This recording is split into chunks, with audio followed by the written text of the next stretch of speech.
Hey, welcome back, everyone. It's mostly football. I'm your host, Dylan. Here's my co-host, Nate.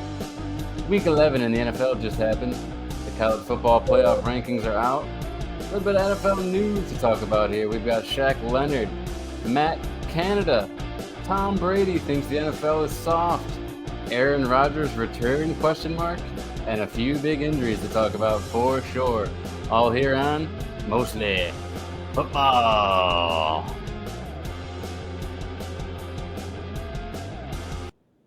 Whew. Nate, what do you think about my Mostly Football? I think I could, when that guy who does the voice for the NFL finally dies, I think I need to send in an audition tape. Welcome to the NFL on Thanksgiving. The Detroit Lions. That's terrible. I can't believe it. Well, I guess it's gonna be better this year. The Lions are finally good. The Lions are a little better, so it won't be too bad. I hadn't checked out the slate for the Thanksgiving. I think last year was fucking terrible. Yeah, I don't remember last year being great. Probably the last years before that, when the Lions had the likes of, Joey Harrington and John Kitna and guys like that. It was really awful. I know we got Niners Seahawks for Thursday night. I know the Cowboys is playing. I just don't know exactly who they're playing.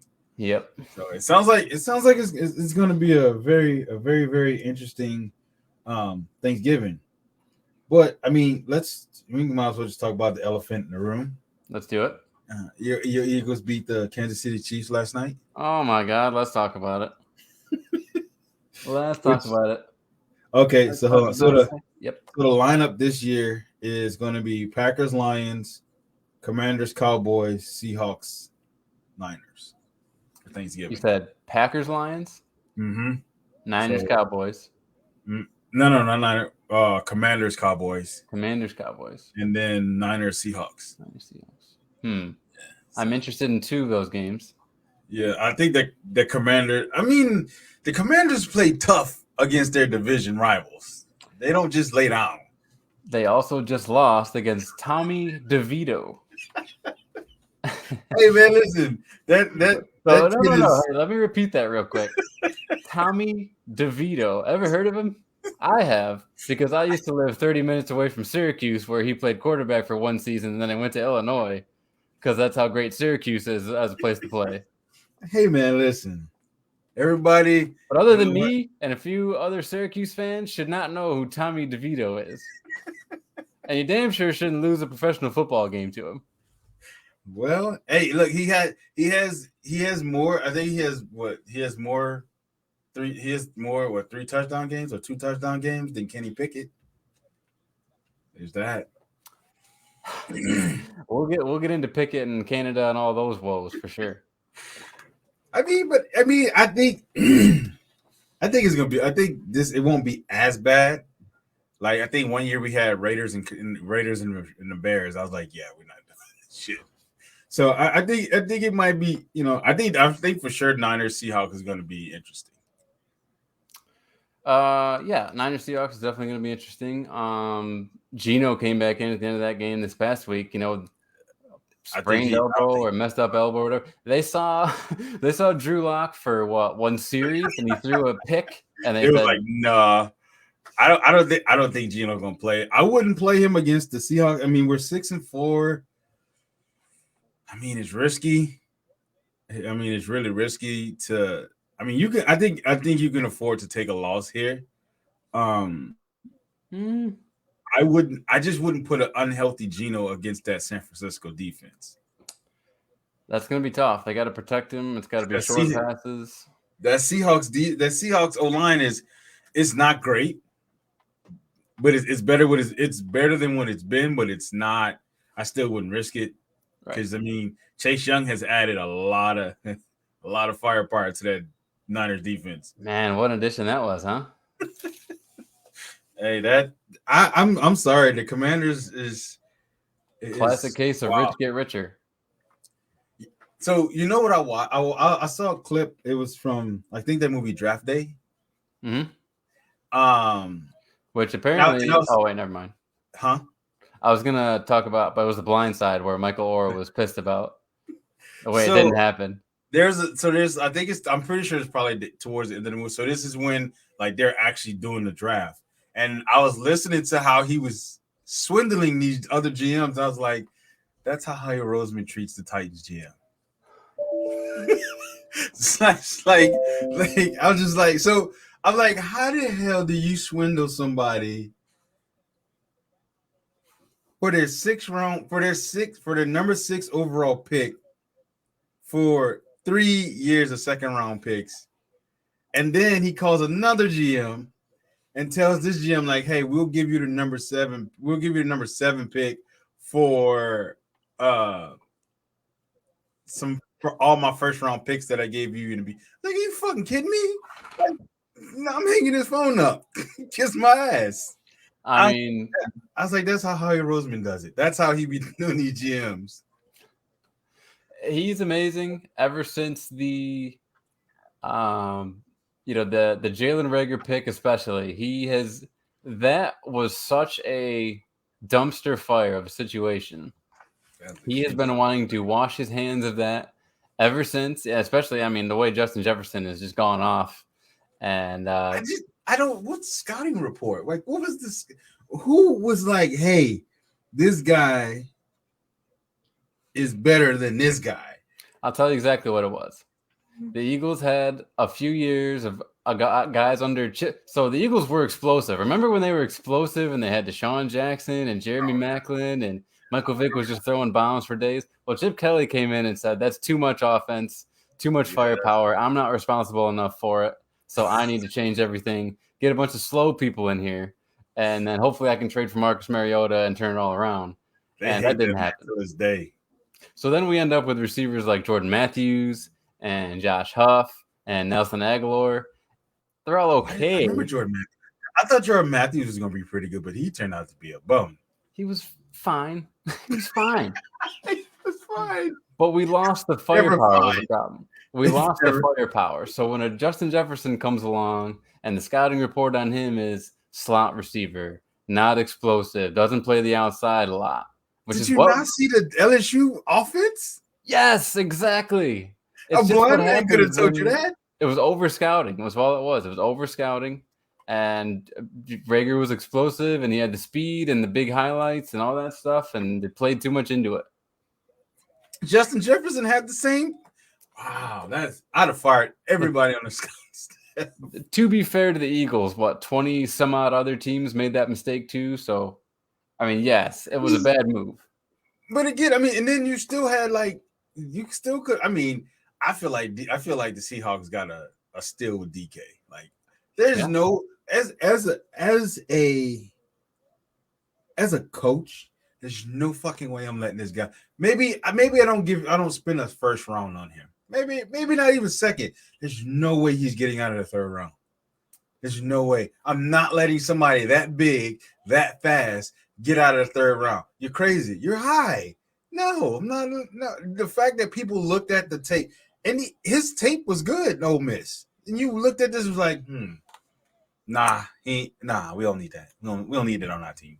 Nah, but I think he had horrible measurables at the combine. It was like a straight line type of guy. I don't think he had good change of direction measurables. So that's the way he was labeled. Who cares?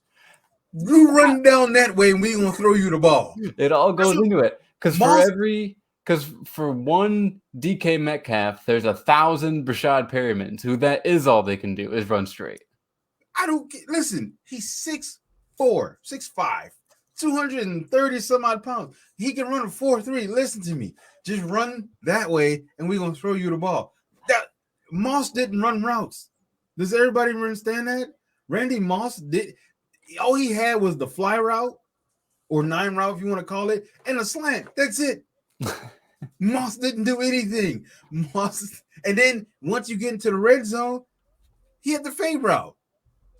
Moss had 3 routes. Moss wasn't running. He wasn't running double moves. He wasn't fancy with it. He had speed. He had the size. That was it. I don't understand why we allow these players to drop.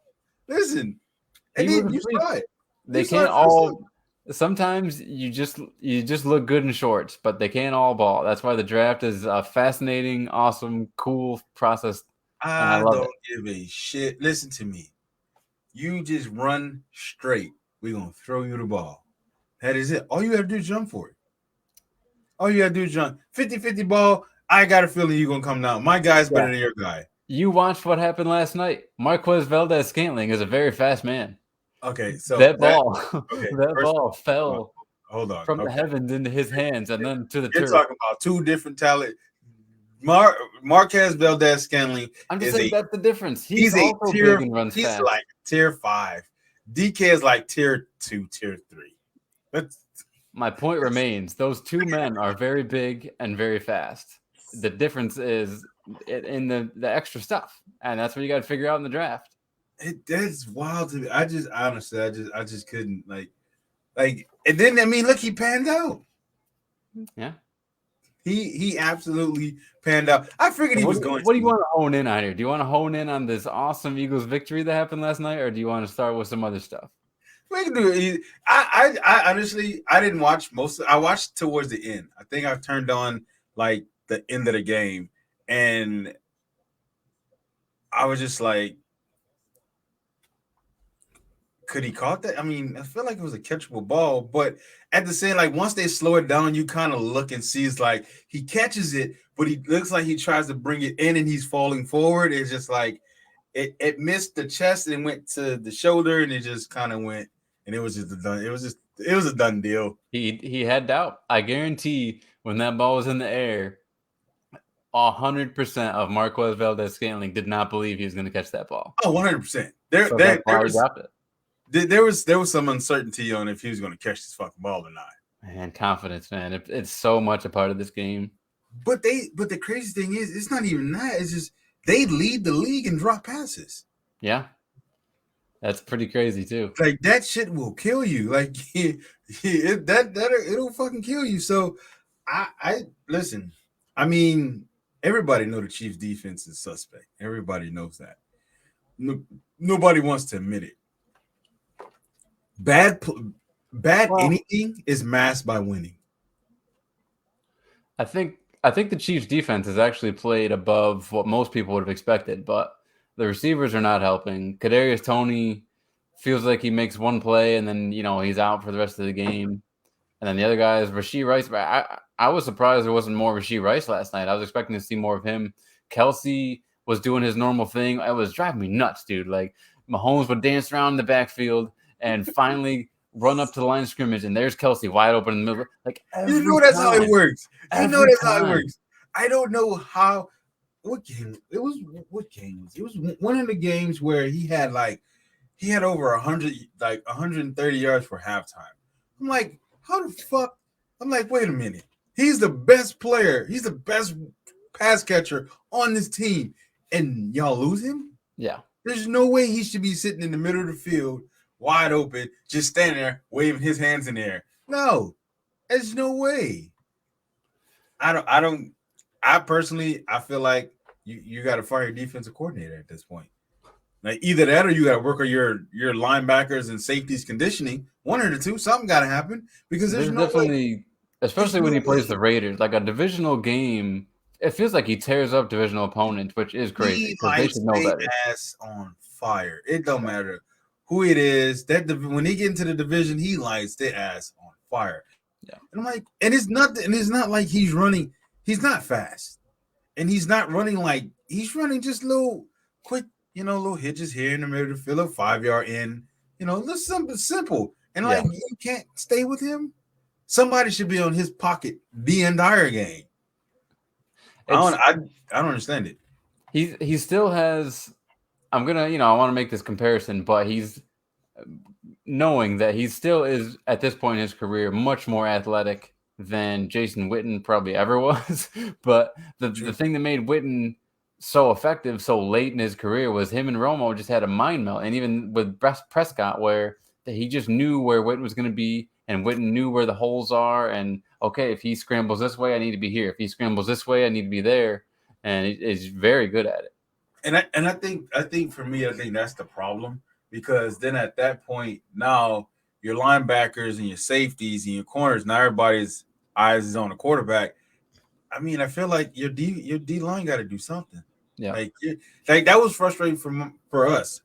So we played back-to-back games. We played the Vikings and the Cardinals, two very mobile quarterbacks, Josh Dobbs and Kyler Murray, both in crucial parts of the game. It was a 4th and 10 against the Vikings. All we had to do was sack Josh Dobbs. All we had to do was bring him to the ground. We lose contain, and he beats us for a first down. Kyler Murray did the exact same thing. It was 3rd and 10 late in the game. All we had to do was take him. But no, I feel like at this point, you gotta figure out something. Your edges got to get faster, or you got to figure out how not to lose goddamn contain. Right. And I think that's what happened. I think that's what, because Patrick Mahomes isn't fast, so you go ahead and scramble here and there. But I think that's where the problem is. Like once they start extending plays, everybody's paying attention to Patrick Mahomes now, and they're not paying attention to Kelsey, and then he just runs fucking free, which is mind blowing to me. I'm sorry, if I'm a coach, I'm like, listen, I don't care what he does. You stick with him. 87 is your guy at all times. You stick with 87. Period. I don't care if Patrick Mahomes running 20 yards up the field. You stick with 87. Yeah. Yeah, trying to let one of those other guys who might drop the ball beat you. Let somebody else catch him because there's no way this man he's the best guy on the field and he's still getting wide open in the middle of your field. It don't work for me. Oh yeah. Yep. So luckily they pulled it out. It took a lot, for them to do it. I loved seeing some of the memes today about how Patrick Mahomes is literally like crying for a flag after every fucking play. It's so sad to watch. Like, wouldn't you cry if every time you threw the ball down the field, it hit somebody in the numbers and they dropped it? Yeah. Listen, I need help. But give me 15. Give me something. Kelsey actually dropped a critical pass, which was huge, and he never does that. So him dropping a pass helped us win. Mahomes getting an intentional grounding call late in the game helped us win. And the drop pass by MVS. So it took some luck and some mishaps on the Chiefs' part, but the important thing is a victory for the Eagles and the narrative, because going into the game, you could already kind of see like, oh, the Eagles aren't for real, just like the Super Bowl from last year. They're just going to run into the same juggernaut again, and Andy Reid has their number. So luckily, it was a pretty fair, no one big for the Chiefs was out that you could say, oh, because this guy was out that they didn't win. It was in Kansas City. So it was a marked victory for sure, and I enjoyed watching it. Yeah, because they said, I think I saw something before the game was Andy Reid had lost the Eagles-Chiefs matchup ever up until last night. So I was just like, man, favors really on the Chiefs side at this point. Oh yeah, but it was. I mean, for the most part, for what I saw, I think. Here's my question for you: do you think there's an issue with AJ Brown and Jalen Hurts? No way. I mean, it was one. Don't do that. Don't be the Colin Cowherd. I just asked the question because the man had like a streak of fucking 6 games of 175. He's setting records, and you want to go on one game? No, it's not one. It's the second time we've seen that this season. We saw it in the Vikings game. We saw it in the Vikings game, and then they went on a good little span where he was force feeding him the ball, and then last night. We saw the little spat on the sideline. Looked like A.J. Brown was a little upset because Devontae Smith, he went for, I think he had 99 yards. So, I just asked the question. I'm not trying to start anything. I'm just asking a question. I'm just going by what I saw. It's nothing I'm reading into, if that tells you anything. Nothing you're concerned about. All right. Well, it's nothing to concern about. Nothing at all. So we can go over the full slate of games starting last Thursday with what ended up being a body bag game. A couple of big injuries coming out of this divisional matchup between the Bengals and the Ravens. Tight end Mark Andrews is out for the rest of the season with an ankle injury. And boy, oh boy, trouble for the Cincinnati Bengals as Joey Burrow is going to miss the rest of the season with a wrist injury. They're saying that he could possibly come back. I think you should just sit your ass down because the crazy thing is he's been sacked a lot. Yeah. Like I think there was something I saw on Instagram. They put a side by side picture of him and Andrew Luck. Andrew Luck, I think his first 4 years he was sacked 115 times. Joey Burrow has been sacked 148 times in 4 years. I'm like 148. Like, what the hell do you have? Like at this point, you gotta. You better not draft a defensive player. You better not draft another fucking skills player. Your shit better be strictly offensive lineman. Or in your offseason and your free agents better be off. No, they can't do that because they did that already, and that shit didn't work for them. That's the thing. I mean, it felt like, what was it, maybe 2 or 3 seasons ago, it was very apparent. You know, he was like the most sacked quarterback by far in the league. So then I think they signed like 2 or 3 big name guys. It got better. You know, they faced the Chiefs in the conference championships there. But man, still not good enough, and it's just gotten worse this year. Apparently. Because he got sacked. What he was the most sacked quarterback the year they went to the Super Bowl. And then he got sacked almost 9. I think he was sacked 9 times. And Aaron Donald, Aaron Donald was a big reason that the Rams won that Super Bowl, and I mean Burrow was just under pressure the whole game. So what do you? I mean, what do you do? I mean, you got this. I mean, you got the skills players. I feel like your defense is good. Your defense is solidified for a while. Like I think you got to do what the Cowboys did, and the Cowboys sacrificed a lot for that offensive line. But I feel like at this point, where their Cincinnati Bengals offense and their defense is, I think you can afford to sacrifice maybe a year or 2 in the draft and just go offensive line, right? Because you got to protect. He's your guy. You just paid him what, $250 million? You got to protect it. You got to protect this man. If you want to make it back to Super Bowl, you're gonna have to protect him. Because if not, he'll end up like Sam Howell. That poor bastard. He don't have a shot. He has 0 chance of surviving the NFL. Yeah, it's not looking. He's had his few, spots here and there, right? But nothing crazy good. If he end up on his ass every week, he's the most sacked quarterback right now. Now, I'm looking at the top available quarterback free agents here that the Bengals could possibly sign, and it's not looking great. Because they did go with the backup. We passed the trade deadline yet? I think we are. We passed the trade deadline. Yeah. You trading? Yeah. You got to go out and find somebody that's sitting on their couch. So number 1 is already signed with the Rams, and I think he's still with the Rams. That'd be my boy Carson Wentz. Number 2 is a guy who you're very familiar with, longtime Falcon Matt Ryan, still available. He needs to stay in the booth. Let him stay in the booth. Number 3, Colt McCoy. Are you talking about this for the Bengals? These are just free agent options I'm listing off here. Colt McCoy, he might be serviceable. I mean, he might be a serviceable option, but I wouldn't. I don't think so. I think, I'm gonna be honest, I think the best backup right now is probably Josh Dobbs, and because he's with the Vikings, I'm just thinking of. I brought up these guys because Jake Browning is not going to take you to the playoffs. So I was just seeing if there's anyone available who might. Because Joe Flacco's he's with Cleveland. Number 4, Joe Flacco. Did he sign though? Yeah, he signed with Cleveland. He signed.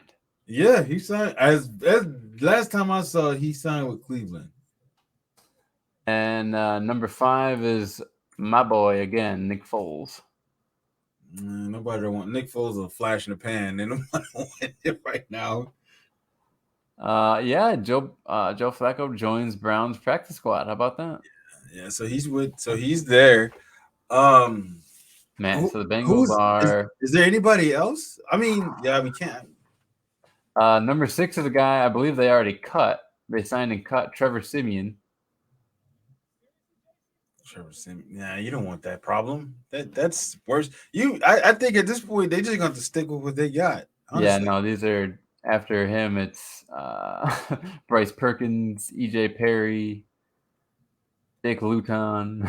Not Oh, good. yeah, nah. You just stick with what you got and just hope and pray that Oh man, it doesn't go down the toilet because the it Bengals might. are in a bad way.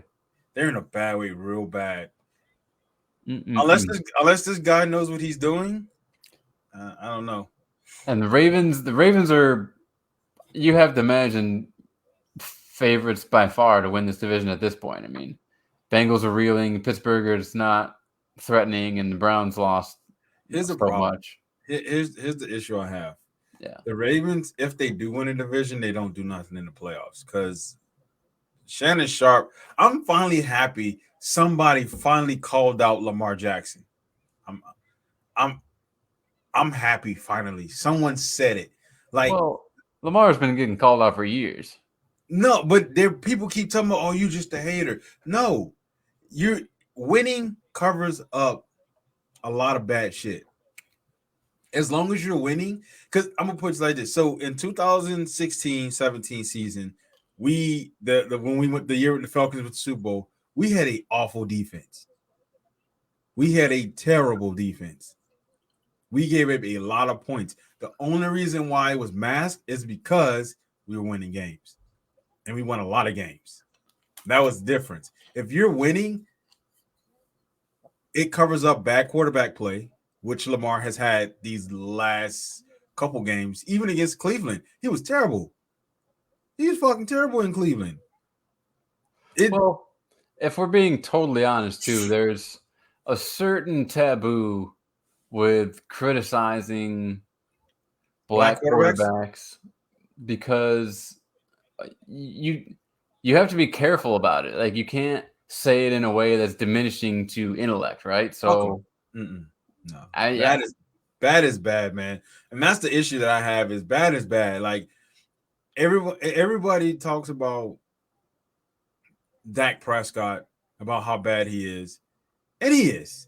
When he's not playing a good team, he's a great quarterback.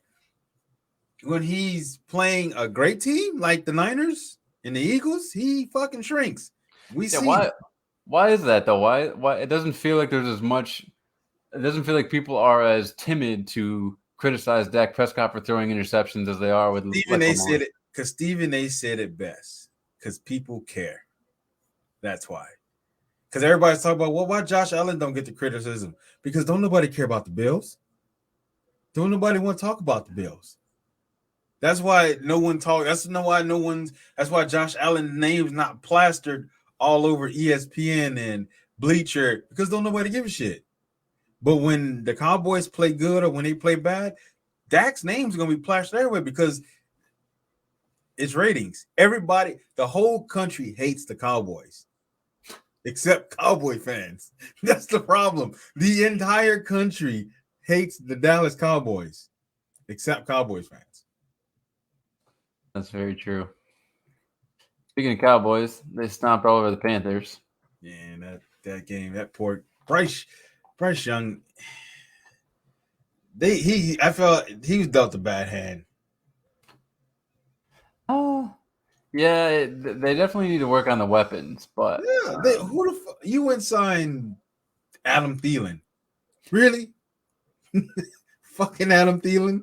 And who else did they bring in? DJ Shark? Are you fucking for real? Who would you? And then you bring in Miles Sanders. Who the fuck did you think? What did you think was going to happen? Hayden Hurst. I mean, they made an attempt. Like they put together a decent offensive line and a few weapons, but they gave up so much to get him. I mean, they gave up DJ Moore. You know, they could have had him. I mean, I'm gonna say they couldn't have had him and DJ Moore. Obviously, that was part of the package, but they gave up weapons to get a guy who they thought was so good he would make up for it. I think the problem is, I just think that he needs help. I feel like an offense should have you have to have these three types of receivers. You have to have the guy that can take the top off of defense. You have to have that guy you can rely on short yardage, like the sure-handed guy, that guy that's going to be there like a Travis Kelce. You're gonna need a guy like that, and then you just need that one special guy like Deebo Samuels, who's just special, and you can put him anywhere on the field because it feels like the league is changing. Like you need that one gadget player. Like, yeah, I think it's necessary to have at this point. Well, you're not going to like this, but I'll make the argument here because I know you're going to say all these guys are trash. And in hindsight, of course, you can say that. But Adam Thielen's your dependable short yardage guy. DJ Chark and or draft pick Jonathan Mingo is your off-the-top explosive guy. And then a guy who was, I believe, a first-round draft pick not too long ago in Laviska Shenault could be your Deebo Samuel. No, I'm sorry. So they're making an attempt at everything you're saying. It's just not working out. They need to change the tiers of those guys. They went to like the bottom tier guys. It's like, oh, let's bring these guys in. They were too affordable guys. That's why you got to work with a team. They gave up so much for Young. I don't understand. Like, how do you not have money though? You should have money. You don't have a lot of people on the contracts. You don't have a lot of big names. You should have some money that you could have been out and then went out and got you some better guys. So now you're stuck with these. You stuck with DJ Chark and Adam Thielen and Miles Sanders for God knows what, the next 2 years. Yeah, I should look into their cap space. I imagine they'll have a little bit for next year. That's and then Jonathan Mingo, he's not. It's possible. I'm not out on Mingo yet, but he hasn't shown much. I'm not out on him because he's just not. I don't think he's just not getting the play time. Right. He's probably what, number 4 in the depth chart. So. And it just hasn't panned out. I mean, Frank Reich has handed over play calling duties, and then he took him back. And it's it's an organization that still is very much trying to find its footing for sure under David Tepper. Well, they need to figure it out quickly. I personally don't care. They could suck for the next 20 years for all I care. Because I gotta see them twice a year, so they can suck for all I care. I don't shit. So. But it's just more from like a sports, from like not from the bias standpoint, but they gotta get, because now everyone's talking about, oh, Bryce Young's a buzz, he should get benched. I'm like, are you fucking for real, man? Like, the defense is not good. Let's be honest. Right. Like, the offensive line is not any better. So we'll leave that. We'll leave it out right now. The jury's still hung on this one.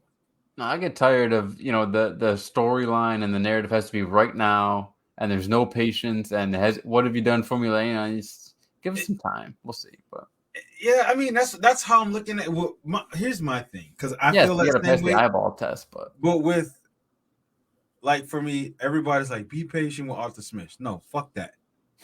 I'm not being patient with Arthur Smith. Okay, there's no reason we should have drafted Desmond Ridder whatsoever. When I saw we drafted him, I hated that fucking pick. I'm like, really? You took at the 3rd round? I'd have been happy. I didn't like Will Levis, but I'd have been happy if we were able to get him. But you took a guy from Cincinnati who didn't really have a lot of competition to begin with, and you think like, oh, he's gonna be our starting guy. No, not at all. I personally hope that if Justin Fields is available, I would be okay with them trading a 1st round pick to get him. Wow. I would be okay. 1st round after what you've seen from him so far? Here's the thing. He's still what? He's what, 24? Gotta be young. I mean, it's only like he's only been in the league, what, 2 or 3 years, so I'm okay with that. He has the talent. He just don't have talented people around him. I mean, their best guy is what's his name? DJ Moore. DJ Moore, Mystic from the team we were just talking about. Right. So he got DJ Moore. Khalil Herbert is a pretty good running back. I give him that. But other than that, outside of those 2 guys, you really don't have anything offensively. Cole Kmet showed he flashes every now and again when he's playing against bad linebackers. Their defense is terrible, if we're being completely honest. I mean, shit. Prime example. Look what happened to them on Sunday. They were up 2 scores in the fourth quarter. The defense is very bad right now. Yeah, they were up 2 scores. I'm thinking, oh, Chicago gonna win this game. Detroit gonna be they gonna lose. No. But again, it's not for lack of trying. I mean, they got a few big name free agents this offseason. They've drafted guys. I mean, it's just sometimes that shit don't pan out. It's honestly, I think for me personally, I think that there has to be a different interview process for coaches because Matt Eberflus should not have been a fucking coach. Matt Nagy should not have been a coach. Matt Nagy shouldn't have been a coach. Who was the other one? Vic, defensive coordinator. Vic Fangio? Vic Fangio. No, I mean, yeah. Shouldn't have been a damn head coach. But for whatever reason, these 3 individuals, what's his name? Nathaniel Hackett, another one, should not have been a head coach. But hey, they managed to become head coaches. There's what they need to do? They need to rehire Lovie Smith. That's the last time the Bears were good, in my opinion, when they had Lovie Smith. That is true. I feel like if you get, it's all about a scheme, and I feel like if your head coach can't draw up a proper scheme, it's a problem. Well, and sometimes too, I think the problem is, and this, I could be wrong, but I think sometimes, and we're getting like totally off the rails here, but it is what it is. I think as a front office, sometimes a problem could be nostalgia and trying to rebuild something that just isn't there. And you're not the 85 Bears anymore. And if you keep trying to find a head coach who's going to give you Brian Urlacher or Mike Ditka or Dick Butkus, and you just you avoid what's in front of you, the Bears could have had Jalen Carter. They passed up on it. They went with Darnell Wright. I don't have Patrick Mahomes. That doesn't play to my point because they should have had Jalen Carter, for a defense. But I'm saying like you might end up trying to chase what the team was when you're not worried about what the team could be, and things like that. So whether it's Vic Fangio or trying to overcorrect with an offensive mind like Matt Nagy, I just sometimes you overthink your coaching decisions when someone like a Sirianni or a lower, just a more even keel guy is looking you right in the face. Right. I mean, look at Mike McDaniels. Prime example. Another. This guy looks like he looks like. Yeah. No, not Josh. Mike McDaniels, the one who coached for Miami. He's the head coach right now for the Miami. So it's like he's real. He's like one of those guys. Like you probably wouldn't give him a shot, and there were teams that didn't give him a shot. Miami did, and now look at him. Oh, yeah. I think if they had a better quarterback, their offense would be a tad bit better. Is his name Mike McDaniel? Yeah. Little guy with the glasses. Sorry, I feel like that's close. But I can't get it out of my head now. Here's another game right here. Chargers-Packers. The Chargers it is receivers. Mike McDaniel. Huh? It is Mike McDaniel. What? Listen. Who am I thinking of? He's like one of my favorite coaches right now. Like he's just fucking hilarious. I think I have Mike McCoy from like the Chargers a few years ago stuck in my head. So No, McDaniels, for people who may not know, and this is a little inside for comedy podcast fans, but I mean the fact that he's friends with Dan Soder, totally cool. I love that. So, speaking of the Chargers, here's another game. Oh, yes.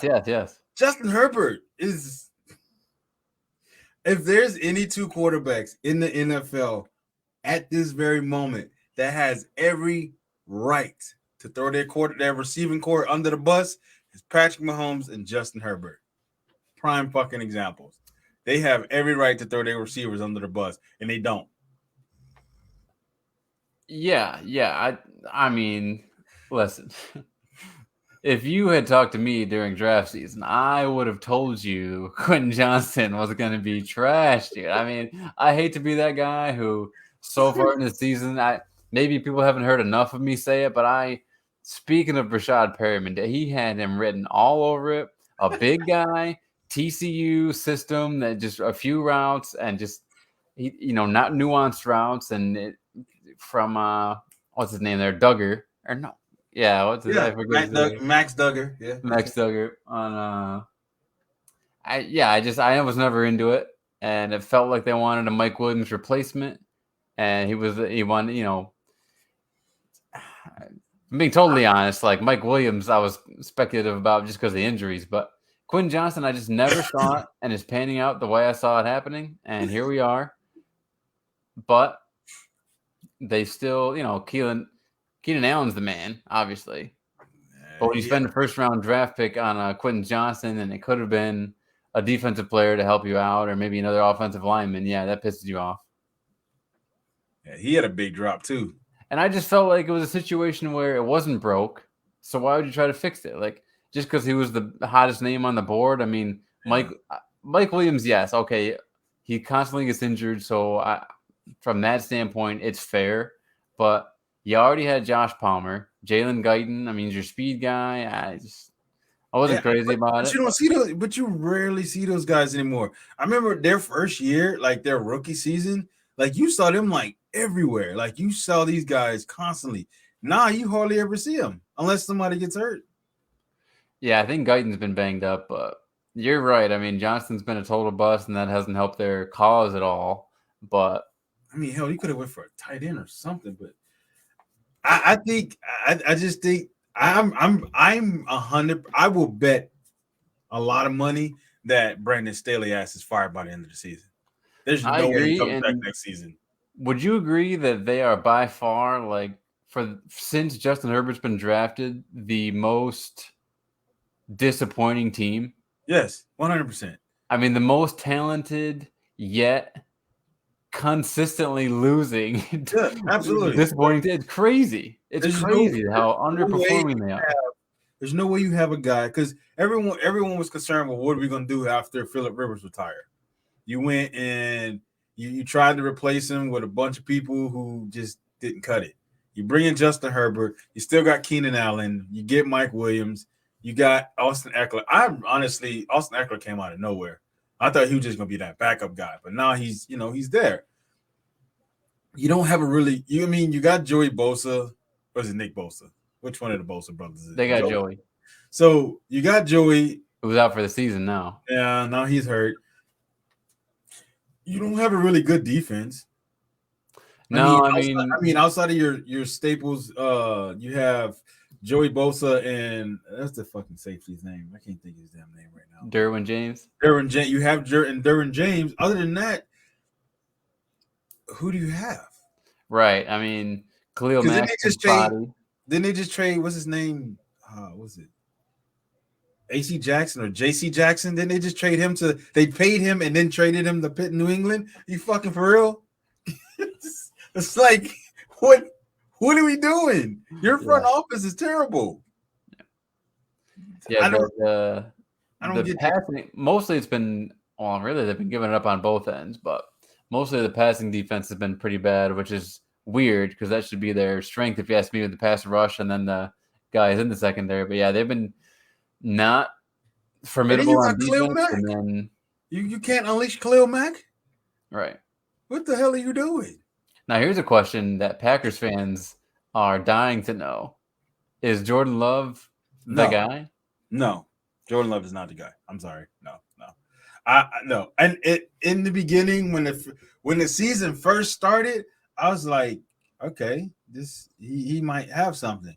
And then the season just took a turn. And he just can't throw completely. You're throwing to the other team. I was like, I don't know, man. I don't know if he's the guy. Now, mind you, his running backs, they've been banged up. Aaron Jones has been banged up a lot.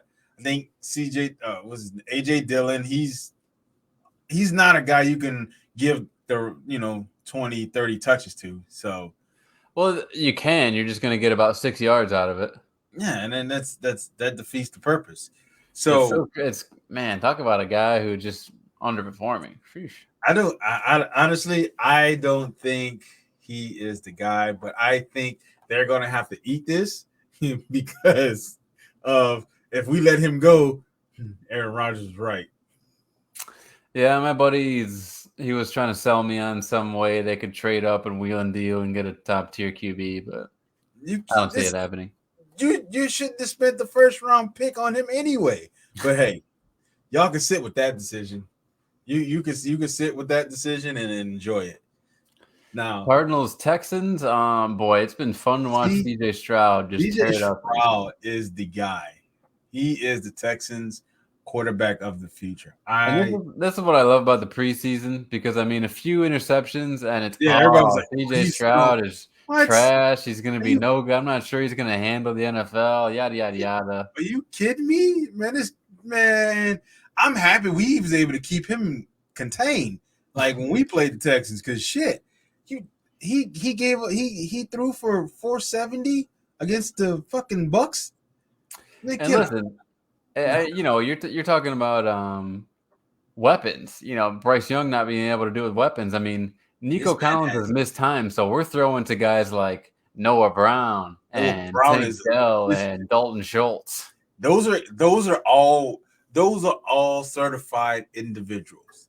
And I'm gonna be honest, I feel like CJ Stroud is making those guys good. Oh yeah. He's the rising tide that's rising all the ships, or however you say it. I believe that the Carolina Panthers are going to have to deal with that decision that they made. Now, I feel like maybe Bryce was a better fit for them, but CJ Stroud was the guy.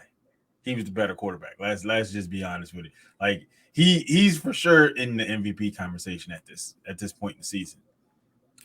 I mean, he's got to be far and ahead in offensive rookie of the year. Oh, for sure. To beat the Bengals in Cincinnati, you had 2 back-to-back comebacks. You beat Tampa at home late with, I think it was like 40 or something seconds left on the clock. You threw a nice little dime to Tank Dell, and then you come back and you beat the Cincinnati Bengals late in the game. I'm like, all right. And then you beat the Cardinals. They're 6-4. Now let me. Who the fuck saw that? This is gonna sound silly, okay? But when it was best ball season in the Julys, the August times of year, when only the scummiest of the scum are looking to put up a draft fantasy team together and doing that type of research, I wanted to know, okay, when push comes to shove and I need a second, third QB, and these guys are on the board, Bryce Young, CJ Stroud, who am I going for? And I'm searching this, I'm scouring the internet, I'm doing my research. When I find this video of CJ Stroud doing some sort of advertisement with Kevin Hart. That was it. That was all I needed to know. That's all you needed to see. When I see Kevin Hart and CJ Stroud together, I automatically know CJ Stroud is going to be a thing. I'm gonna be honest, I'm a little surprised at his performance. Like, I knew he was gonna be okay out his first year, but no, this dude here is like, the Texans got them one. They've been searching ever since 2000. I think their inception was 2000, 2002, somewhere around there. And they've been searching for that franchise quarterback. They definitely got this one. Not just go get a Marvin Harrison Jr. You'd be all right. You said earlier you'd be willing, and I'm going to hold you to this. And people like to hold you to things. Your Cam Newton takes, things like that. You said you'd be willing to trade a first-round pick for Justin Fields. Yes. Would you be willing to trade a first-round pick for Kyler Murray? No, hell no. I'd drive to Atlanta myself and break both the GM and Arthur Smith's fingers. Hell no. You better not trade no first-round pick for no Kyler Murray. You fucking a second-round pick? No, not even a second. Wow. Because the thing is, you got to think about it. We got to take that contract he's under. I don't want that shit on. We just got out of cap hell. I don't want to be back there again. All right, that's fair. No, hell no. If he wasn't under that contract, maybe. I'll think about maybe a third, fourth. But he under that big ass contract, I don't want nothing to do with that. We know what that's like. A former Atlanta Falcon had a big day against the Tennessee Titans for the Jacksonville Jaguars. Calvin Ridley, big old 7-catch, 100 yards, touchdown on the day. Boy, he's had a spotty season, but extremely spotty. It was a bit spotty, but Jacksonville they have a problem, because have they beat the Texans this year? I don't think they beat. I know Texans for sure beat them in Jacksonville, so they're going to have to somehow beat them in Houston. The Jags, I mean, I feel like are They're the up and down. they're a quiet 7-3. They are because a lot of their losses have been not good. Right. Two of those You losses. want to view them as bad. Well, the they Jags lost. are bad, right? They lost to the Texans. I think the Texans beat them by 20. The Niners blew their asses directly out of the water. I want to say all their losses were by double figures. That's what I want. I want to say that. Yeah. I like obviously, Trevor Lawrence and the offense. Christian Kirk is a speedster, and Ridley comes on, and Evan Ingram's been very consistent this year. I mean, he hasn't been explosive by any means, but he's been consistent, and ETN's been great. So the offense has been looking fine. And I love this young, hungry defense with Walker and Chase on, guys like that. You got Devin Lloyd, big draft pick in the middle, and Rayshawn Jenkins. It's like I do love watching this hungry team. And you're right, when they lose, it looks horrible. But when they're on, man, when they're getting after the quarterback, their only loss was to the Chiefs, and it was by 8. But the other 2 losses they had were not pleasant. The Texans beat them. Let's see, where is it? They beat the Bills. They did beat the Bills. Where's the Texans game? Yeah, the Texans beat them by 20, and then they only put up 3 points against the Niners. And their next game is the Texans in Houston. So that's going to determine first place. Is that going to? Yeah, that's going to determine first place, because if the Texans beat Jacksonville, they sweep them. So the Jacksonville has to beat. They got to beat them, or it's going to be a problem. I just have to wonder if DeAndre Hopkins is still having a good time in Tennessee. Hell no, he ain't having no good time. For me, like, if I'm a free agent and I'm at that point in my career, he can still play. Like, he can still play at a high level. Let's not get that shit twisted. Right? Why would you go to Tennessee? I gotta know that decision. Like, I'm either gonna find a contender. Like, that's what I want to do. I'm going to contender. I'm going to the Chiefs, or because the Chiefs obviously need a fucking receiver. Right. They need somebody who can catch fucking passes. The Ravens, maybe even. Like, the Chiefs definitely made the most sense to me. They were like they made a lot of sense. They didn't even have a number one. They don't have a number one guy. But and the odd thing about it was, apparently DeAndre specifically said he wanted to go to an organization where the front office was, run well and controversy free and all that sort of stuff. What crack is he smoking? Did he not see the AJ Brown trade? That's what I'm saying. It made no sense to me. It made no sense to anyone who read that quote. I'm sorry. It's all about the money, dude. It's paper. It's got to be paper. It has to be, because the AJ Brown trade would have been enough for me. I'm like, what y'all trade? Y'all traded what? Y'all got AJ Brown for what? A bag of Funyuns and some hot fries? It was a 3rd round pick. So a bag of Funyuns and some hot fries. That's what y'all got AJ Brown for. Basically nothing. And then you go and get Kevin Byard for less. You get him for less. So I don't know what he was thinking. Maybe he was high. Maybe he had some edibles. I don't know. But the Tennessee Titans would have been my very last option. So now you go from the Texans, bad organization. Now they're turning it around now, to the Cardinals, an even worse organization, who quarterback likes to play Call of Duty instead of fucking studying film. Okay, cool. Now you with the Titans, they don't even have a quarterback. Will Levis had a good game against the Falcons, and that was it. Yeah, I think we can definitively say that DeAndre Hopkins has massive football talent and terrible judgment skills. terrible. He's fucking awful. That's a decision that I will never understand. The Antonio Pierce / Aiden O'Connell led Raiders, which, by the way, let me just say, I do love Antonio Pierce as a head coach. It had to come to an end.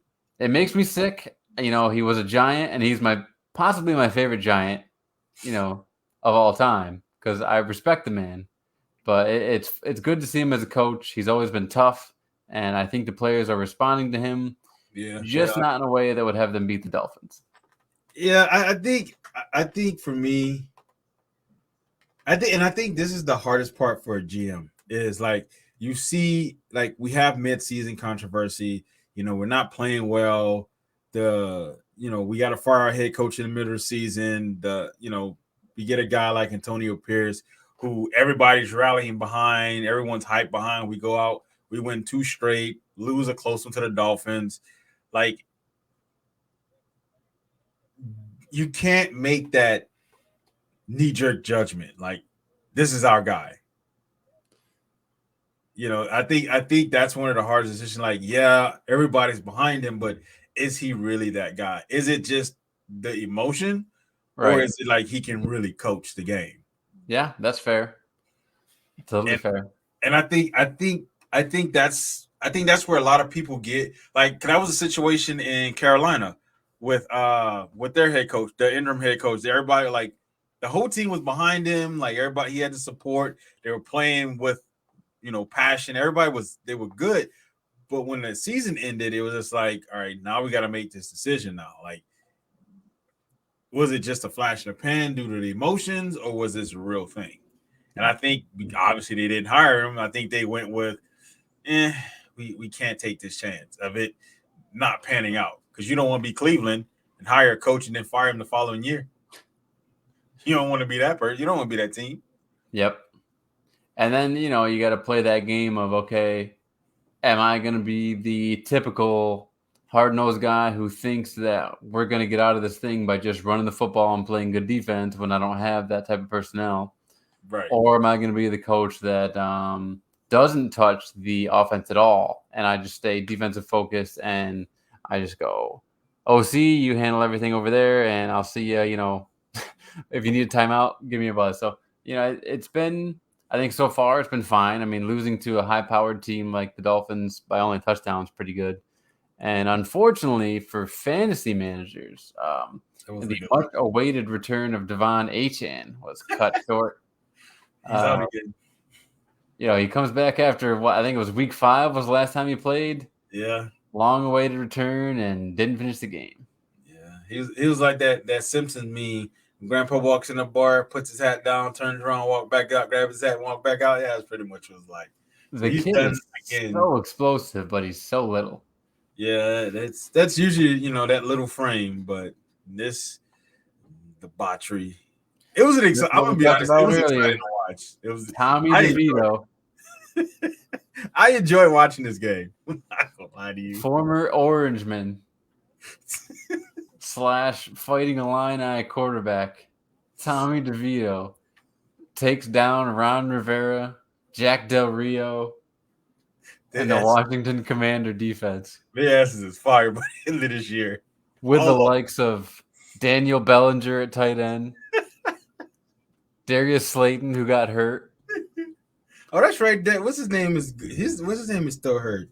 The fucking tight end they signed in the offseason. Waller. Yeah, Darren Waller. Didn't even have him available. What the fuck, man? Man, hey, listen. Hey, every now and again, a squirrel finds his nut, and the Giants did that. Unbelievable. And they were on the road. Back to the NFC least for those two teams. The Niners. Here we are. I gotta say, at this point, the Niners are the second. Damn it! It hurts to say it. I don't want to say it, but it hurts to say it. They're the second best team, healthy, in the NFC. Perfect game from Brock Purdy. And if they stay healthy, I think they can give. I think we're gonna get an NFC championship rematch. I think it's gonna right. I think it's gonna be Eagles Niners. I believe because everyone's like, well, the Cowboys ain't shit. We all know when December, January hit, they fucking spiral out of control. We all know that. So we know if the Cowboys got to play the Niners in the postseason, we all know how that shit gonna play out. Dak is he's gonna shrink and it's gonna be bad.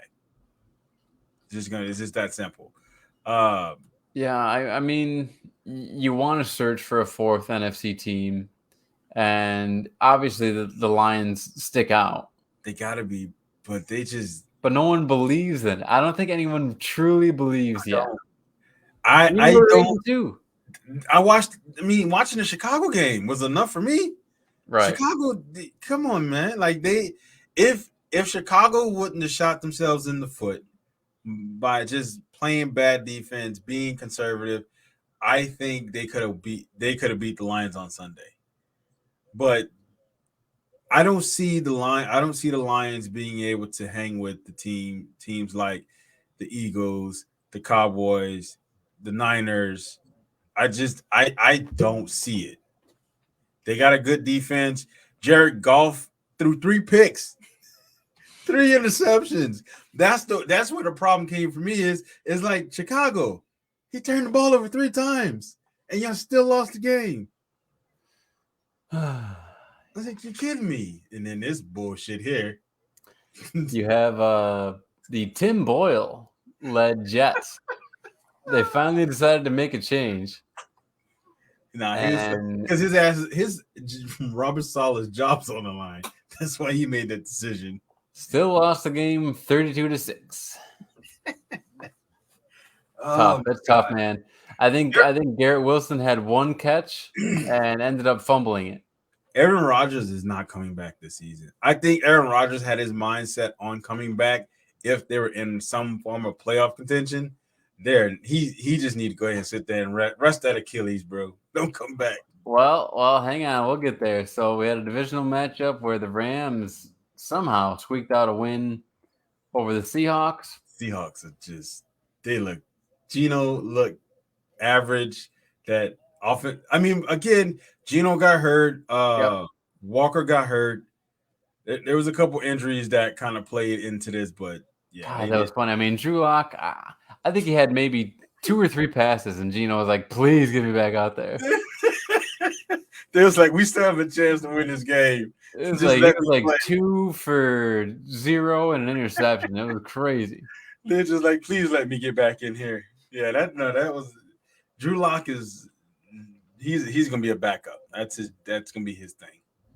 And then obviously, we talked about the Chiefs and Eagles already, and then this was a great, fun game between 2 awesome storylines. I mean, Josh Dobbs has won a game now for a terrible tanking franchise in the Cardinals, and he beat the Cowboys 2 weeks before. I mean, after getting traded, he wins a game for the Cardinals, and then the week of getting traded to the Vikings, wins a game for them. 2 back. No, he went back to back. He beat the Saints and the Falcons. The kid is just doors off the Saints.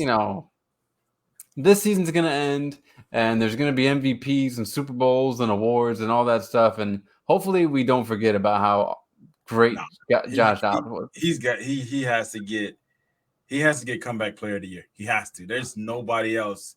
Like, he has to get comeback player of the year. So he had to get something because to start with the Cardinals, the only win the Cardinals had was against the Cowboys, who were coming off 2 ass whippings that they've given to the Giants and some other team.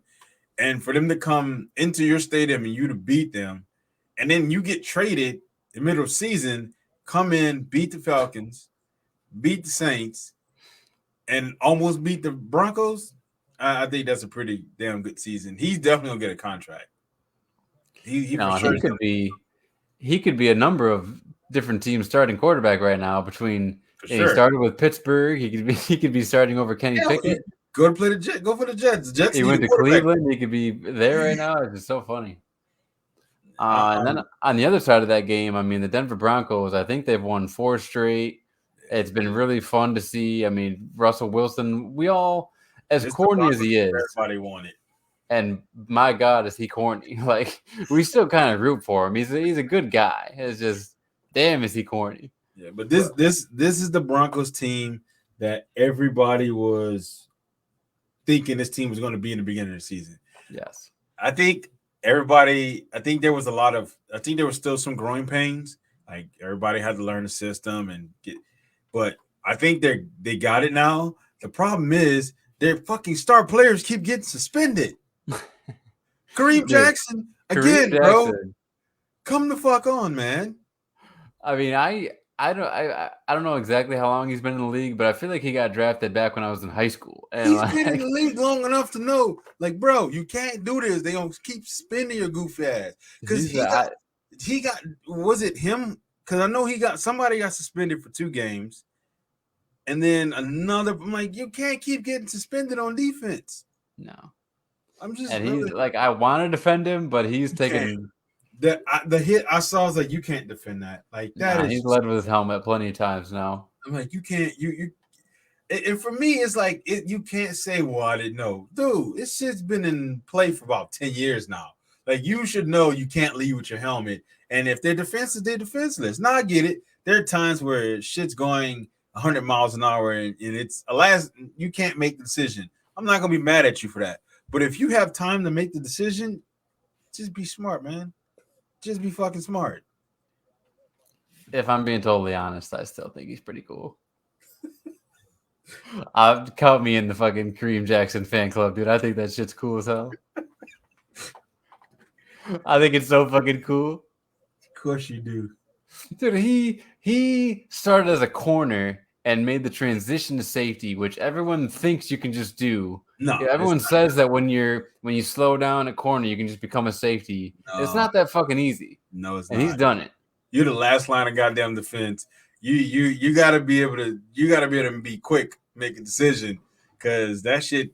The last thing you want to do is be the last guy getting his ass burned up the field. That's what you don't want. Well, how about you be the guy standing in front of Derrick Henry in the end zone? Right, exactly. No, fuck that. Like that's still crazy to me. Is like I watched when Derrick Henry first got into the league till now. You can tell he's a step slow. No one fears him. I remember there were times where I'd be damn, I'm meeting him in the hole. Like, I'm gonna wait till he run by and try to trip him or jump on. I'm not now, motherfuckers just meet him directly smack in the hole. No problem. no hesitation. Like you high if you think that's happening. Let's get into some college football stuff. Something Nate is a little more familiar with than me at this point. And from what I understand, the top 3 has been solid for a little while now, but there's a shakeup. They tried to play us. Okay, they tried to fuck with us, and I think they did the shit on purpose because for 2 weeks they had Ohio State above us on some bullshit, but we rectified that and we're good now. That's what it should be. Also, Ohio State was 1. Yeah, Ohio State at one point was 1. I understand why they put Washington at 4 because of what happened to Florida State's quarterback. That's why Washington's number 4, because we know that Florida State season's over. Their season's is done. Like, you're not about to win with a backup quarterback, not this late in the season. So yeah, that's unfortunate for them, but this is where we're at. So all teams 11-0. Not after this weekend. It's not Michigan, Ohio State play. So somebody gotta lose. Oh, the big games this weekend. Yes, sir. Damn. Michigan, Ohio State, and then the big house. So that's interesting. So do you think that means that Florida State stays undefeated and they sneak in and the other team slips to 5? Or yes, like Washington? Or I mean, obviously one of those 2 or 3 has to lose, like you just said. So if Michigan or Ohio State, if whoever loses, they're gonna fall out of the top 4. That's just what it's gonna be. And Florida State's gonna move up. Now, do they have? I think they have a Big Ten. They have a Big Ten championship, don't they? Or is it they don't have to play the game? They don't. Do they have a game, or is it just like we just crown you Big Ten? I think they have a game, right? Pretty sure. I don't know. I'm not sure. I don't know, but they used to for sure. If they do have a Big Ten championship, it's probably going to be Michigan, Ohio State again. Maybe beat them again. I'm not sure, but either way, Michigan or Ohio State has to lose, and I think Michigan needs to lose because they're not a good team. Oh, so this says one of those teams will end up with a loss and no chance to play for a Big Ten championship. Yeah, so that's what it is. So they do have Big Ten championship. So that means whoever loses is out. They're done. So if Michigan loses, their college play, their chance at a national title is done. So it is going to be I'm gonna be front row. I'm gonna be on this. This game is gonna be on my TV because I need to see who we're gonna be dealing with. Interesting. Okay.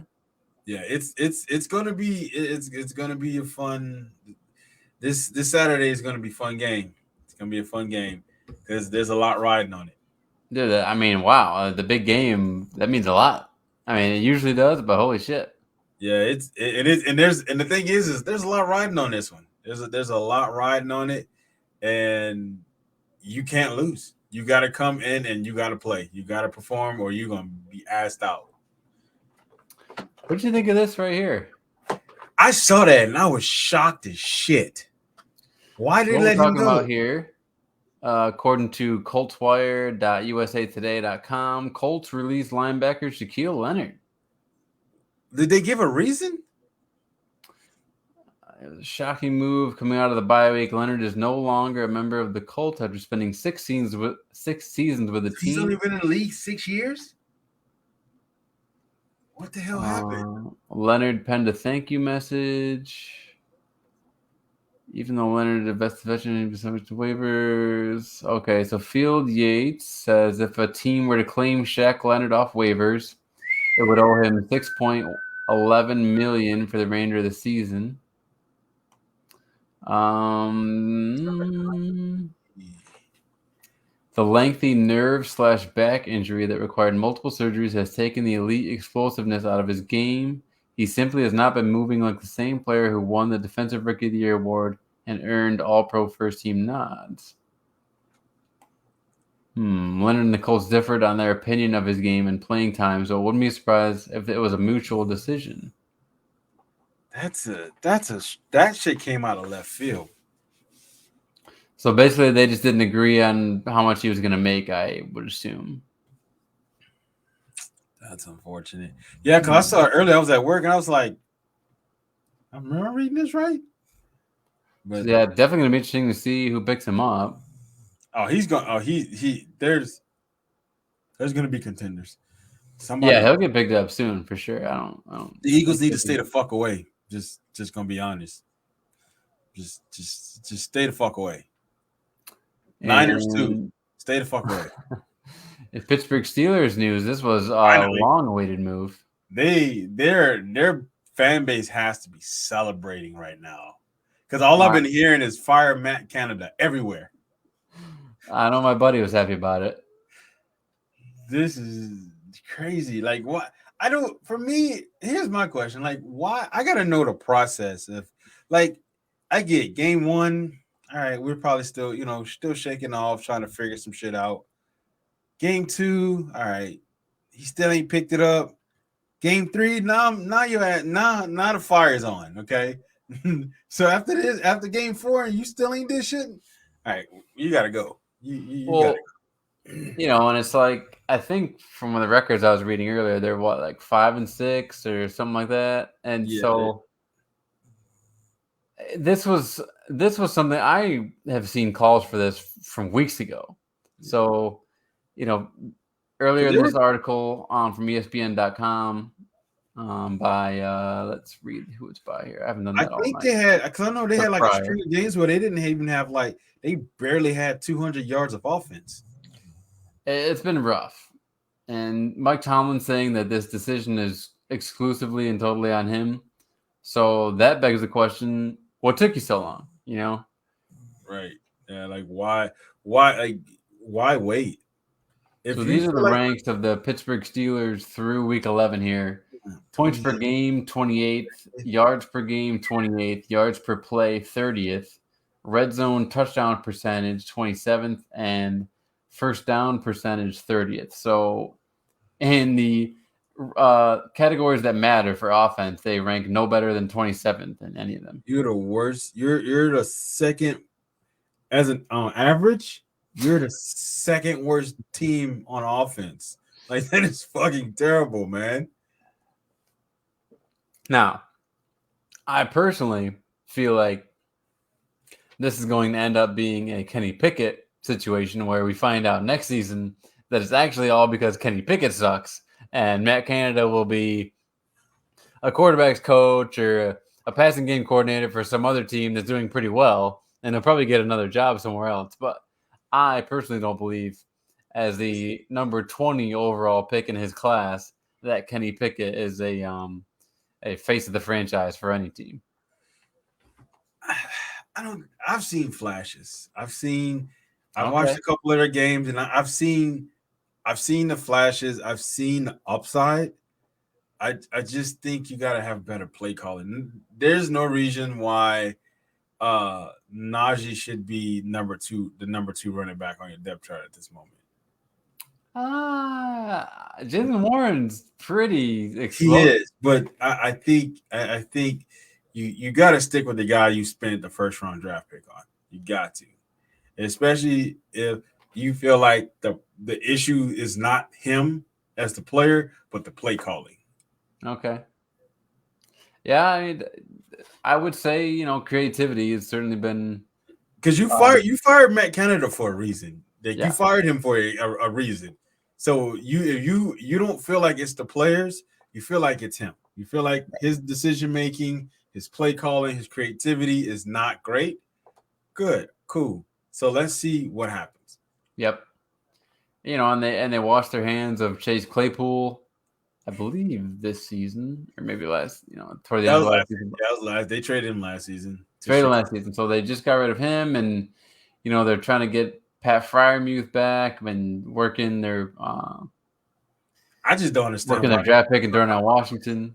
Yeah, it's like what? Like why are you not using? Like personally, you and this is one of the things that I don't understand in the NFL is there's no way I'm on the 1, 2, maybe even 3 yard line, and I have a 6'7" tight end.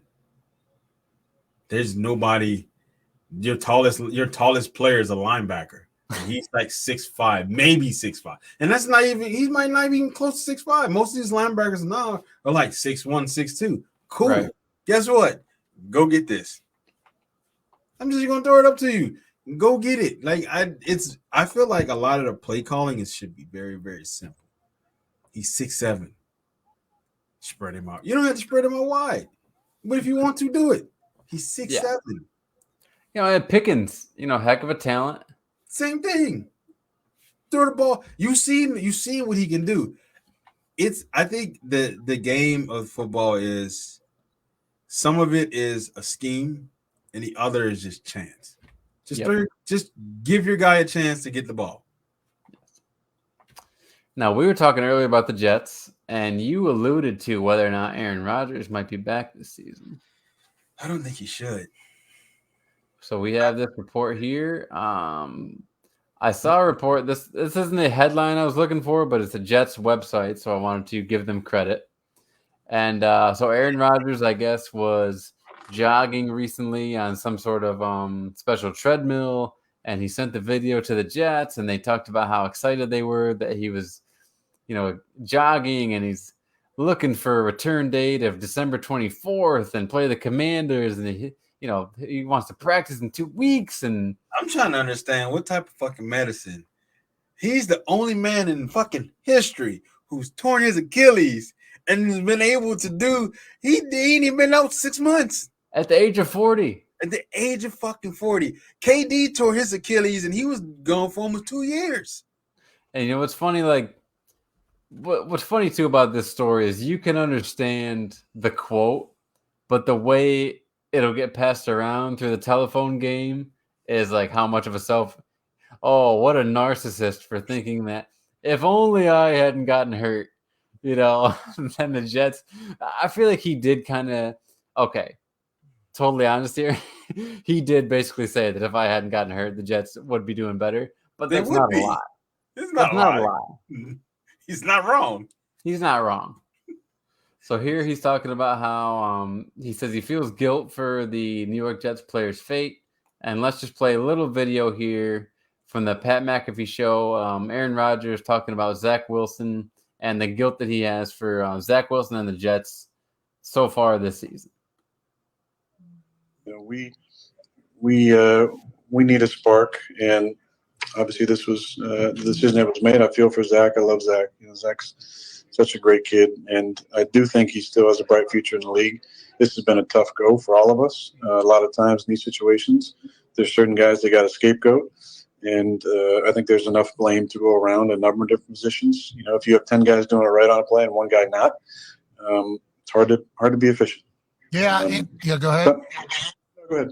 Well, I was going to say, Zach is taking a lot of heat, and now you saying you think he's going to be good in the NFL still is a big statement because everybody's just assuming he's done, because Coach Saleh talked about it today or yesterday at the press conference about we'll handle this in the offseason. So I don't think there's a plan to go back to Zach in this particular season. So then what is the next step? He might just get caught in that cycle, you know what I mean, where that whole thing. You really never know in this league. You never know what could happen. Start for another team because this they want him was to. Obviously not the way any of us thought this was going to go down. It was going to be me and my show and Zach getting to learn and watch it firsthand and not have the pressure to go out there and play. And so obviously, this is disappointing. I have some, personal guilt around the whole thing. I mean, I'm pissed that I wasn't able to play and frustrated that You got to if I was out there and I feel like I'd be playing well, there would be obviously different narratives around our team. Yeah, I love how he says he's pissed he's not able to play as if he tore his own fucking Achilles tendon. You got hit 4 straight times in the first possession. You didn't even make out of the first possession. No, hell no. I'm not blaming. You don't have to take the blame. You blame that shitty ass organization out there. It's such a weird statement to make because he's a smart guy. He knows that there's no blame to take for tearing your Achilles, but it's also you don't want to throw the kid under the bus, and I get it. It's such a weird. You're clearly saying, "I know I'm so good that if I was out there, I would be doing better," and that's fine. It's the truth, but also to say you feel guilty about it is just so weird. I get where he's coming from. You don't because you don't want to put. Obviously, everybody in the world or in this country can see what the brainstem can see that it's Zach Wilson's fault. Everybody sees that. He's clearly not performing to the level that Aaron Rodgers would have. No, he's not a good quarterback, and everyone can see that. But the thing is, and this is the thing about Aaron Rodgers, he's not going to throw these young guys under the bus. It's just that simple. He could easily be like, yeah, Zach Wilson's fucking awful. He could easily say that. He could easily say this guy is terrible, but he's not. He's taking the blame for the Jets season. I'm not. I think that's. Yes, that statement was. But I'm also I want to hold him to account that he isn't Mr. Benevolent. I like Aaron Rodgers. He's one of my favorite players in the league. But I think it was the third Hard Knocks episode where he was just being a total fucking dickhead. Well, he had to be. Talking out loud, being like, guys running wrong routes, this and that. Yeah, what do you it's you can have thoughts. And how do you get better? To your teammates afterwards. You don't need to play it up for HBO. You don't need to play it up for this and that. And that's where I was like, okay. Tom Brady said. You saw what Tom Brady said. We're going to get into Tom Brady. You want to get into Tom Brady right now? You saw what he said. There's a reason for that. Because everyone's like, well, you can't. Fuck that. Listen, especially if you're on a historically bad team, okay? You have to come in with a mindset, I got to get these fucking dudes under control. They've never had leadership like that before. So fuck yeah. I don't give a fuck about these cameras. Y'all running the wrong fucking routes. Y'all ain't doing what you're supposed to do. Randall Cobb had to be like, look, man, 12 is or 8 now. 8 is like, he's because he knows what the fuck he's doing. He's won a championship. I don't think there's anybody on that Jets roster that won a Super Bowl. I don't think so. So shut the fuck up and listen. If you're running the wrong route, you're running the wrong fucking route. Now, if he does it in front of the cameras, you know what? It is what it is. You know you're on TV. You know that. Listen, I'm not saying you can't hold these guys to account, but the way you framed it, you said, oh, he's not going to throw these young guys under the bus, when that's what he literally did on HBO Hard Knocks when he was throwing the receivers. He was saying guys. He didn't specifically say Garrett Wilson is running the wrong goddamn route. Randall, he said guys are out there running wrong routes. Listen, if you want to call everybody out, I'm okay with that. I'm okay with you calling everybody out. If you call the entire receiving core out, I'm okay with that. But the thing is like, listen, Aaron Rodgers isn't stupid. He knows the whole Jets nation is on Zach Wilson's head right now. He knows that. And there's no reason to pile on top of it. So, yeah, I'm going to take the blame. I'm going to say, yeah, it's my fault. But we all know it's Zach Wilson's fault. Everybody know that. The moment he got hurt, you can feel the collective sigh just like, oh, this guy. Like everybody, we all knew that. This is once they heard that his Achilles was torn, everybody that's a Jets fan from New York to California, everybody was like, oh, fuck, there goes our season. Okay, so I appreciate the point you made, and I agree. And I think that Aaron Rodgers is very smart for trying to take blame. He's very sympathetic and compassionate and understanding for trying to take blame and heat off of Zach Wilson. Also, he's not afraid to throw young guys under the bus. Okay, and that's fair. And that's fair to say because we've seen it. We've seen him do it. I think we're both making kind of like, yeah. But I think at this point, I think at this point in the season now, I think Aaron should just. You're 40. You just tore your Achilles. Obviously, you have some fucking magic potion, some fountain of youth shit somewhere for you to heal your Achilles. And when was it? He tore it in September. It is now fucking November. Nah. You didn't heal in not in 2 months. Nah, fuck that. Not in 2 months, buddy. There's something there that ain't sitting right with me. So I think at this point they're 4-6. Yeah. I wouldn't risk it because I mean, what? Like they're not in contention. If they were 6-4, maybe I'd be like, all right, okay, let's see where they're at by the time December gets here. But so it sounds like you agree with me that there's a 0% chance he comes back this season. Hell no. If he does, he's an idiot.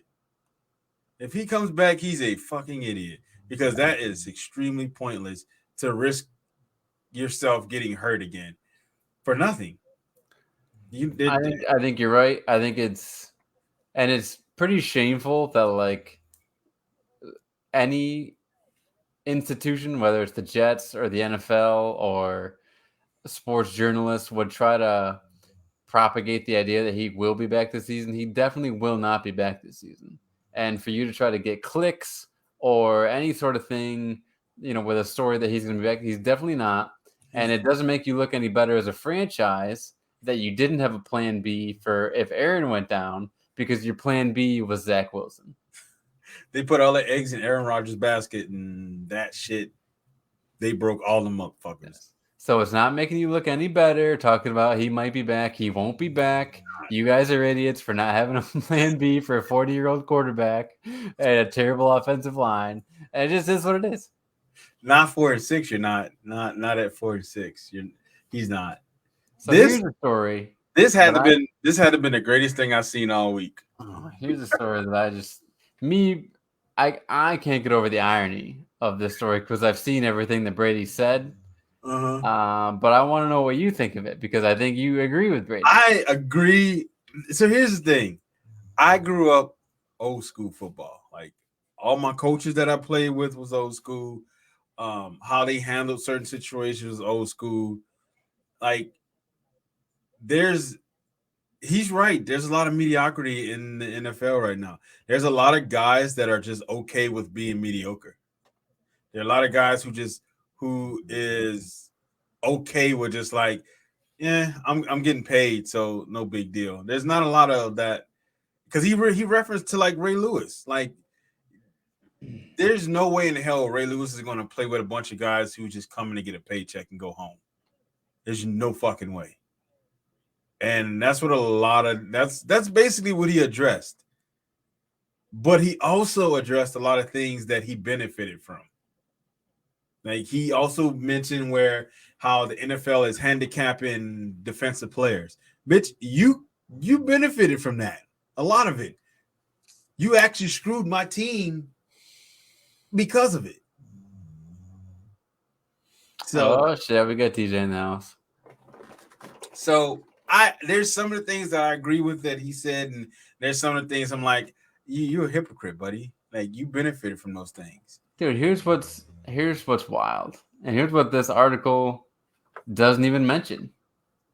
The NFL is softer because of him. Exactly. Literally because of Tom Brady. Of yeah. These rules were formulated. 2009. Bernard Pollard had not hit Tom Brady in the leg and took him out for the season, and you ruined because it was after the perfect season, the 17-0 season, and everyone was like, "Oh, let's see what they can do next season." They went 5-11. Bernard Pollard hits Tom Brady in the leg, takes him out, and Matt Castle's your quarterback. Now Matt Castle's the thing, and that's what started that whole saga of Matt Castle and Jacoby Brissett and all those guys who might have been the next Tom Brady.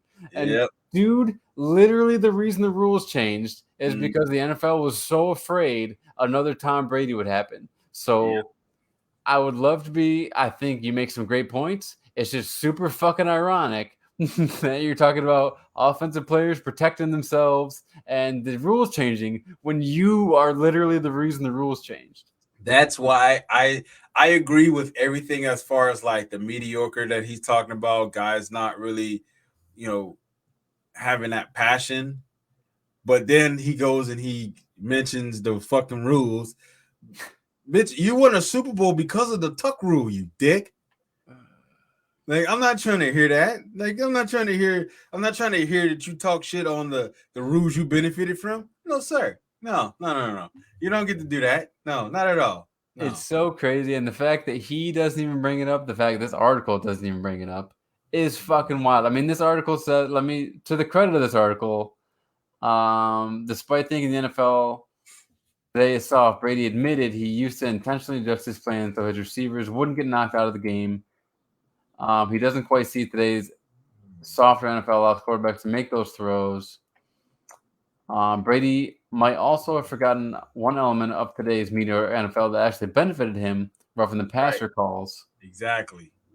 But it doesn't mention that injury, and it's just so fucking strange because that injury definitely changed the way we tackle quarterbacks. Yeah, it's the reason now you have the strike zone. Blow the waist now. And now not only is there a strike zone, but even if you hit them in the strike zone, quote unquote, you can't drive your weight down on them. Nope. So it's the ballet dance these defenders have to go through to tackle as a quarterback. You gotta, what Shannon Sharp said, you gotta hit him either the target zone is at the top of the numbers and the bottom of the numbers. And even then, if you hit them right, you still might get called. So, and I think injuries suck. But to be honest, we wouldn't know a lot of today's great NFL players if not for injuries. Tom Brady being one of them, because if Drew Bledsoe didn't get hurt, we wouldn't know who the fuck Tom Brady was.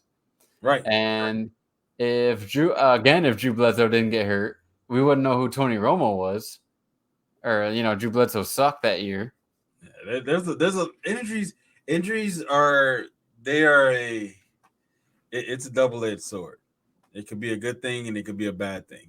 I mean, I hate to say it, but so many injuries have led to so many other guys getting an opportunity. Yep. It's just part of the game. Like I don't want to say it's a good thing, but to try to make out what's my point here?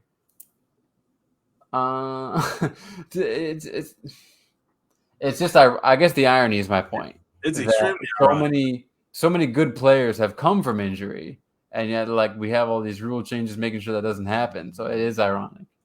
It like I said, the beginning, like from when he was talking about like just the time players are putting in and this and that. Like I agree, because you can see it on the field. You can see it a lot on the field, but for him to go and say about the rules and everything, like, listen, man, you been it for the you won a couple Super Bowls because of some rule changes that protected you. So there's that. Yeah, and then I mean, Deflategate. Yeah, exactly. No, I never put much stock in that though. To be honest, I think some people like true purists, like the purest of purists, put stock in that. But to me, like the idea that the ball being a little softer, I mean, he still has to throw it to the guy. Like it still has to be accurate. You know, like the idea that the ball being softer would benefit you in such a way that you win Super Bowls because of it. I never bought into that. Yeah, it's I don't know. I know I know he's gonna stir up a lot of controversy with those comments. I'm surprised that a lot of players hadn't responded yet, but we'll wait and see. It's still early. It's still kind of early in the week. We'll see if anyone responds. Well, you know, he should be paying back all those people who told to buy digital currency back in the day or whatever fucking scandal he was a part of with Crypto.com. Jesus. What a wild time that was. Yeah, it was definitely a wild time, but I mean, it's the season's still fairly young. You still got a long way to go, but that's what's funny about it, right? I mean, here we are, week 11. You know, the preseason starts, and you're like, oh my god, we still got another 3 weeks until real football, and then week 1 starts, and you're like, oh, this feels great, but we're just breaking it in, and every year, dude. I'm 33 years old now, and it's happened like this every goddamn year, where it just flashes by. It's so quick, and you gotta appreciate every minute, every week. For whatever reason, the winter time, like this time of the year, it just feels like it flies by faster than the fucking spring and summer does. Well, then you have kids, and shout out to 2 of my buddies who've had kids recently, Dave and Johnny. I mean, Jesus Christ, one of them had their first kid, so congratulations to him, and the other actually had their tubes untied to have his 4th kid. So go figure that.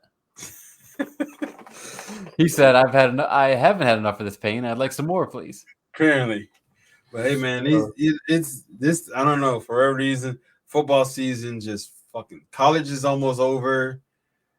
The NFL is. We're nearing that time of the year, and just like, damn, like I feel like the season just started.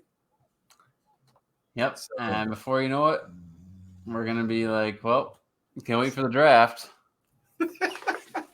Basically, we're gonna be just wishing the draft starts again. But good day for me is like once the season's over, basketball starts for me. So because Happy Halloween in my I forgot to take Happy Halloween out of this exit ticker here. So do everything the ticker says. Keep an eye out for Mostly Football. Watch the Facebook page, but Happy Thanksgiving instead of Happy Halloween. Shows how much production I put into this shit. Nate, we've had a hell of a night.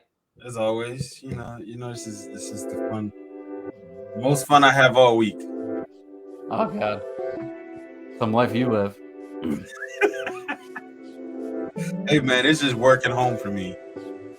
We do have a great time, and if you're out there and you are passionate about sports and you have a podcast, if you don't have a podcast, if you just like to talk and you want to hop on sometime, shoot Nate, shoot me a message, hop on the Mostly Football page and give us an email. I mean, we're mostlyfootballpodcast@gmail.com.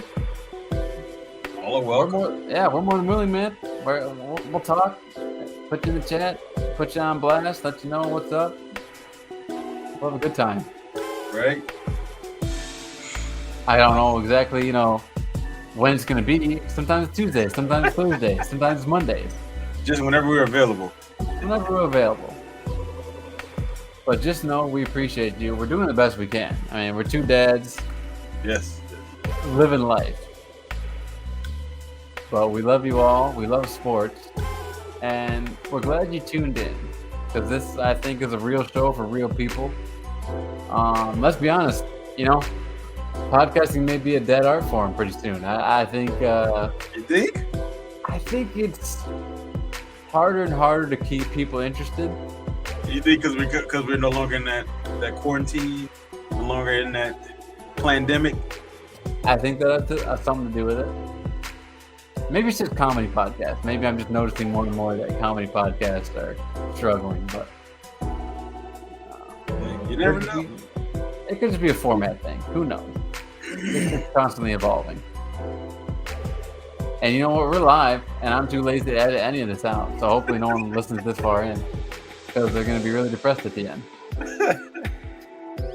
Nate, what's your? Do you do turkey for Thanksgiving, or do you got something else you like to do? Nah, we got turkey. We're gonna do gumbo, and I'm cooking the ham this year. So we gave our parents a break this year, so we're gonna be doing all the cooking and see how that turns out. Oh, Thanksgiving gumbo, I like that. Yeah, we only do gumbo only around the holidays. So Thanksgiving, Christmas, it's the only time we really do gumbo. Okay.